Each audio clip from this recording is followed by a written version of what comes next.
What's cracking, everybody? Welcome back to the channel. New video. Today we're going to talk about the hip-hop police.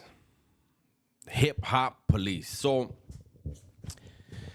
out there in New York, in the 90s, when they had the whole East Coast, West Coast beef, they had what was called the hip-hop police.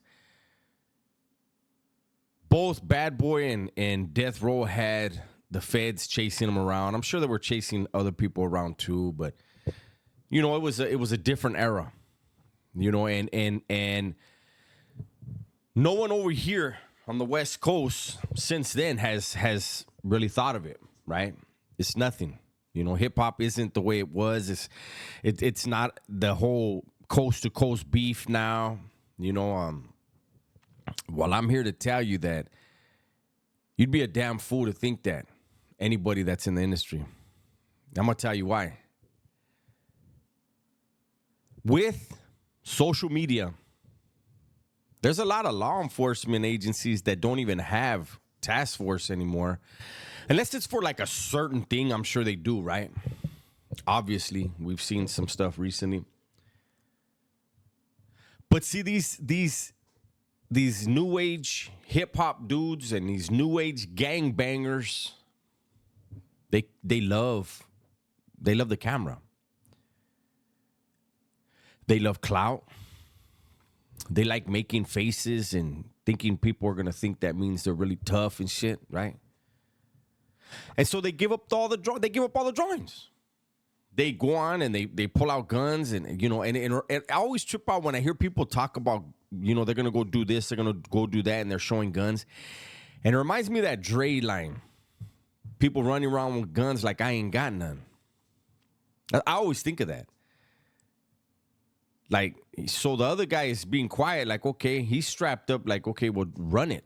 You know what the other dude is. Anyways, I've been talking about, to me, this new phenomenon of raza on the internet beefing with each other, especially ones from Southern California.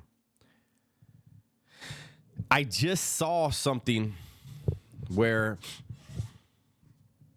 I don't know who Little Cuete is talking about. There's a channel that put out a short, and they're insinuating that Little Cuete is talking about Baldacci because Baldacci in the Cattle Rap song said a certain line. To me and everybody that I've spoken to, Baldacci wasn't talking about Little Cuete, but Little Cuete apparently is, well, I can't say that. This dude is making it seem as though Little Cuete is jumping on that, and if that's the case, that's like, why would you do that? Like, people have heard the rumors. But Little Cuete was like making me put him in front of me. And then after, I'm going to ask God to forgive me. Come on, fucking Darth Vader. What happened to all these vatos being able to, like, listen, I've said it before, and I stopped doing it. For years, I was on YouTube, never had no beef. Right? And then out of nowhere, people just decided they were going to, you know, I was the guy they wanted to hate. And initially when it started, I just come from a different cloth. I reached out to somebody that I know could reach out to somebody, and I would call them. Hey, Holmes, what's up with that video? And it was always, nah, it's just for the views, Holmes. Oh, okay. And after a couple times, I saw that that's what it was. I said, man, these dudes, it's all social media shit. But these vatos that are, you know, supposedly in them streets, why this right here? Like, you're not a content creator, eh? You're a gangster. You're a gangbanger / rapper, forklift operator, like a bunch of different HVAC guy. I don't know. You got a lot of different jobs because you can't figure out to make music and utilize your craft to get you, you know, into a better position in life. No, you wanna do the WWE thing and the fucking Wes Watson thing, man. This is why, again, I made the video the other day where I had to salute Swifty Blue. Swifty Blue is grinding. You know, these dudes that are rappers and then they get on the internet and social media, whether it's their IG or whatever it is, and then they call other dudes out. I'm like, what the fuck? The hip-hop police are definitely in effect. They're not called that. We're calling them that. I'm calling them that right now. They're listening. They're recording. And when something happens to somebody, and it could be 2 degrees of separation, 3 degrees of separation. When you threaten somebody or insinuate a threat and then something happens to that person, they're going to come knocking. And I want to see how many of these tough guys, when that happens and they do come knocking, I want to see how many of these tough guys remain tough and are in their 30s and 40s and willing to catch that L. And I don't mean loss. I mean L, that life sentence in their 30s and 40s where there ain't no coming back from it. These bills that helped me get out, I did over 24 years for it to help me out. When you're 30 or 40 years old, chingo. That's late in the game to catch that L.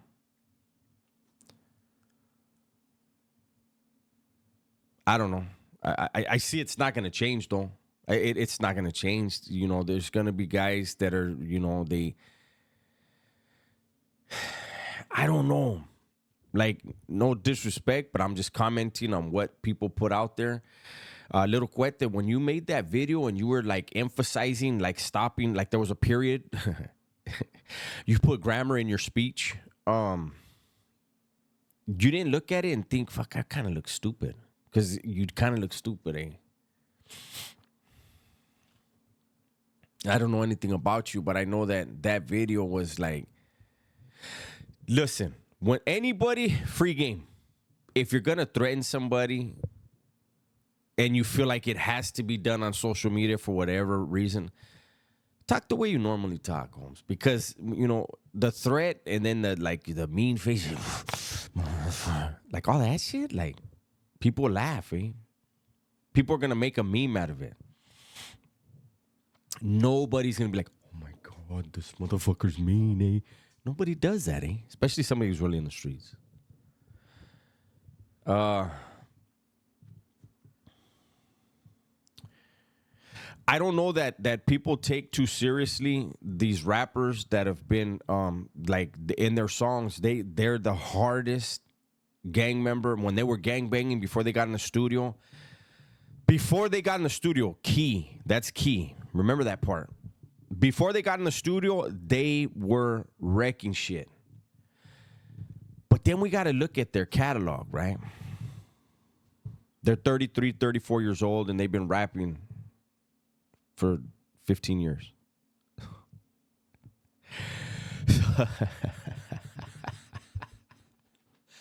So before they got in the studio, when they were 15, that was like a fucking good 6-month period right there, eh?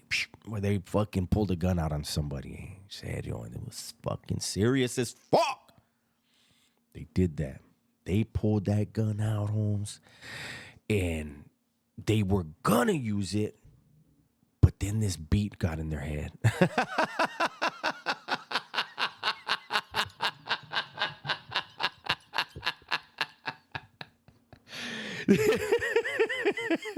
This beat went off in their head, and they were like, oh, wait a minute. They holstered that bad boy.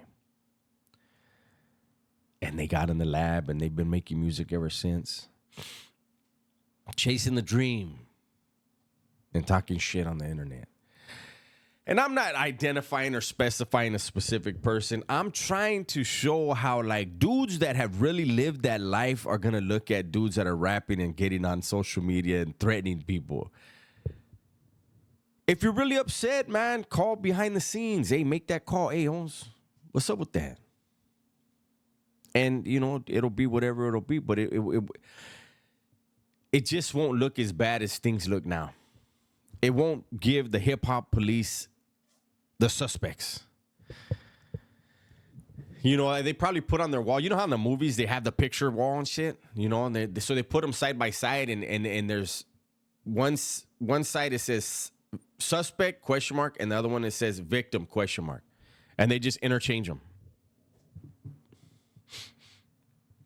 And meanwhile, you're going to be, 37 years old fighting a life sentence. Wow. When you could have just rapped and did your HVAC on the side or did your HVAC and rap on the side. I really think that right now the raza is on the cusp, man, of somebody breaking through. Again, no disrespect to Lefty. I think if he found a ghostwriter, he's got the buzz. He's got the attention. You know, if I do a video and I name it, in the title, the name Lefty Gunplay. Did I say Lefty Blue?